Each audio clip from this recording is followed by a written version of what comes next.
Hi guys, welcome to Manly Meals. Hope you all are doing very good. இன்னும் ஒரு நல்ல ரெசிபியோட மீண்டும் உங்கள் எல்லாரையும் என் vlogல சந்திக்கிறதுல ரொம்பவுமே மகிழ்ச்சி. ஸோ இன்றைக்கி நான் ஒரு சூப்பரான காஃபி ரெசிபியோட தான் வந்திருக்கேன். கேப்பச்சினோன்னு சொல்லலாம், பட் வீட்டிலையே எப்படி ஃபியூ இன்க்ரீடியன்ஸை வச்சு இதை செய்கிறதுன்னு பார்க்கலாம். அதுக்கு முன்னாடி நம்ம சேனலுக்கு நீங்கள் புதுசாக இருந்தால் மறக்காமல் சப்ஸ்கிரைப் பண்ணிவிடுங்க, பெல் பட்டனையும் கிளிக் பண்ணிவிடுங்க. நிறைய பேர் சப்ஸ்கிரைப் பண்ணாமல் தான் பார்த்துட்டு இருக்கீங்க. கண்டிப்பாக சப்ஸ்கிரைப் பண்ணிவிடுங்க. அதே போல் மறக்காமல் பெல் பட்டனையும் கிளிக் பண்ணிவிடுங்க. அப்போ தான் நான் போடுற வீடியோஸ் எல்லாமே உங்களை வந்து சேரும். ஸோ வாங்க இந்த சூப்பரான காஃபியை எப்படி செய்கிறதுன்னு பார்க்கலாம். ஸோ வாங்க இன்க்ரீடியனுக்குள்ளே போகலாம்.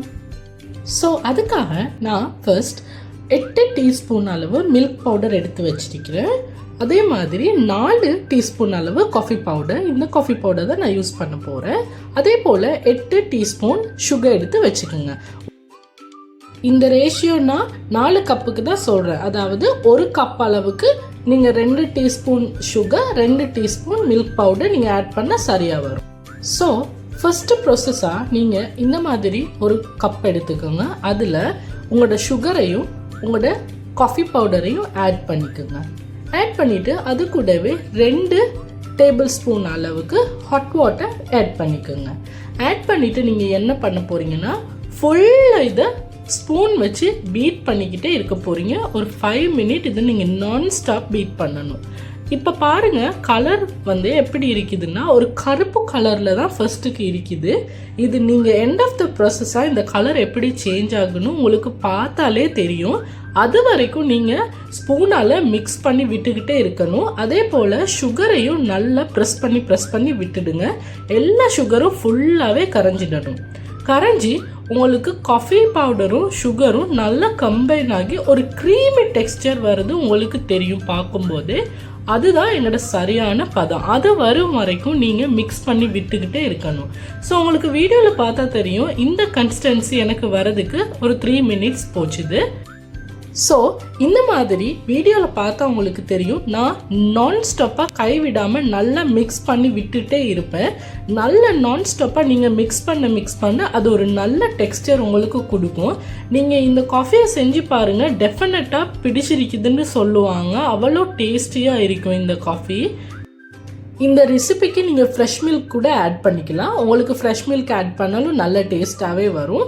நீங்கள் இனிப்பு லவ்வராக இருந்தீங்க அப்படின்னா நீங்கள் கொஞ்சம் சுகரையும் மில்க் பவுடரையுமே பார்த்து அட்ஜஸ்ட் பண்ணிக்கோங்க. பட் ரேஷியோ ஒரு கப்புக்கு 2 டீஸ்பூன் தான் ரேஷியோ, மில்க் பவுடரும் சரி சுகரும் சரி. ஸோ பாருங்கள் எப்படி ஒரு அழகான க்ரீமி டெக்ஸ்டர் வந்திருக்குது அப்படின்னு பாருங்கள். நீங்கள் இது சரியாக ஒரு 5 மினிட் நீங்கள் மிக்ஸ் பண்ணிட்டீங்க அப்படின்னா உங்களுக்கு இதுதான் டெக்ஸ்டருங்க. இந்த டெக்ஸ்டர் தான் உங்களுக்கு வரும். பாருங்கள் நாங்கள் எப்படி ஸ்டார்ட் பண்ணினோம், ஆனால் ஃபினிஷிங் அது எப்படி வந்திருக்குன்னு பாருங்கள்.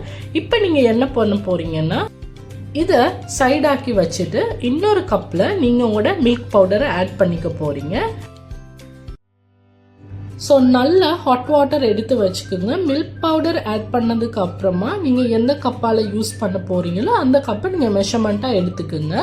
இப்போ நான் இந்த கப் தான் யூஸ் பண்ண போகிறேன். இந்த கப்பால் நல்லா கொதிக்கிற ஹாட் வாட்டர் சரியாக 4 கப் மெஷர் பண்ணி நான் ஆட் பண்ணிக்க போகிறேன் எங்களோட அந்த காஃபி க்ரீமில். இந்த மாதிரி நல்லா கொதிக்கிற ஹாட் வாட்டர் 4 கப் ஆட் பண்ணிக்கோங்க. ஆட் பண்ணிவிட்டு நல்ல ஒரு ஸ்பூனால் அழகாக மிக்ஸ் பண்ணி விட்டுடுங்க. ஓவராக நீங்கள் மிக்ஸ் பண்ண தேவையில்லைன்னா அது அழகாக ஒரு க்ரீமி டெக்ஸ்டரில் தான் இருக்குது. சும்மா ஒரு 2 to 3 டைம்ஸ் நல்லா மிக்ஸ் பண்ணிவிட்டு இந்த கப்பில் இருக்கிறதையும் அந்த கப்பில் இருக்கிறதையும் நல்லா ஆற்றி எடுத்துக்க போகிறீங்க. நீங்கள் நல்லா க்ரீமியாக கிடைக்கணுன்னா ஒரு 4 to 5 டைம்ஸ் நல்லா மிக்ஸ் பண்ணி எடுத்துக்கோங்க. உங்களுக்கு வீடியோவில் பார்த்தாலே தெரியும். இந்த மாதிரி நல்லா கையால் ஒரு 4 to 5 டைம்ஸ் நல்லா மிக்ஸ் பண்ணி எடுத்துக்கோங்க. செஞ்சு பாருங்கள், அந்த மாதிரி டேஸ்டியாக இருக்கும். வீட்டில் உங்கள்கிட்ட தான் கேட்பாங்க. காஃபினாலும் சரி டீனாலும் சரி. டீ கூட நான் ப்ரீவியஸ் ரெசிபியில் போட்டிருக்கேன். ஸோ டெஃபினட்டாக இதை ட்ரை பண்ணி பாருங்கள். ரொம்பவுமே டேஸ்டியான ஒரு ரெசிபி.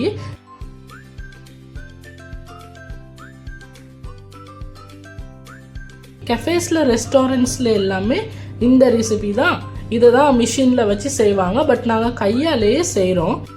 பட் கையால் நாங்கள் இப்படி செஞ்சு கொடுத்தோன்னா குடிக்கிறவங்களுக்கும் நீங்கள் செஞ்சு கொடுத்த ஒரு சந்தோஷம் கிடைக்கும், அதே போல் டேஸ்ட்டும் அல்டிமேட்டாக இருக்கும். ஸோ மறக்காமல் இதை நீங்கள் ட்ரை பண்ணி பார்த்துட்டு எனக்கு கீழே கமெண்ட்டில் சொல்லுங்கள். அதே போல் சப்ஸ்கிரைப் பண்ணி பெல் பட்டனையும் கிளிக் பண்ணிவிடுங்க for more recipes and videos. இந்த ரெசிபியை பார்த்து டெஃபினட்டாக நீங்கள் ஒரு நல்ல ஹெல்ப்ஃபுல் டிப் எடுத்திருப்பீங்கன்னு நான் கண்டிப்பாக நம்புகிறேன். அதே போல் இதை மறக்காமல் ட்ரை பண்ணி பார்த்துட்டு எனக்கு கமெண்ட்டில் சொல்லுங்கள். இந்த சூப்பரான ரெசிபி மாதிரியே இன்னும் ஒரு நல்ல சூப்பரான ரெசிபியோட மீண்டும் இந்த vlogல நான் உங்களை சந்திக்கிறேன். Until then, take care. Bye bye.